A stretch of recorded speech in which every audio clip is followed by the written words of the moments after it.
Hello, Divya's किचनमध्ये आपलं स्वागत आहे। आज आपण बनवणार आहोत माकुल खीर। यासाठी कढईमध्ये तेल घेतलं, त्याच्यानंतर हॉटेल स्टाईल सकाळी आपण कांदा कापून घेणार आहोत। आधी पहिला कढीपत्ता टाकायचा आहे, मस्त असा फ्रेश कढीपत्ता टाकतोय। हा तडतडला आहे, आता आपण ह्याच्यामध्ये कांदा टाकणार आहोत। मस्त असा कांदा कापून घेतला आहे। आता टोमॅटो टाकणार आहोत, एक मीडियम साईजचा टोमॅटो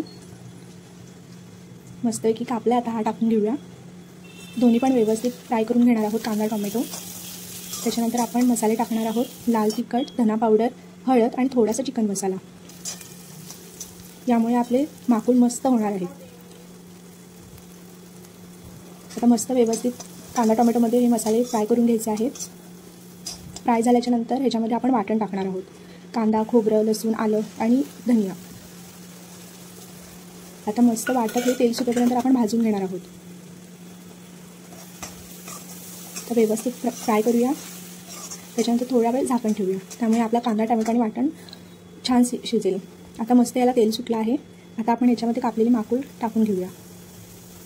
मस्त असे सगळे माकुल टाकून घेते आणि त्याच्यानंतर आपण हे वाफेवरती मस्त शिजवून घेणार आहोत। त्याला भरपूर वेळ लागतो शिजण्यासाठी, त्यामुळे आपण ते शिजवून घेऊया।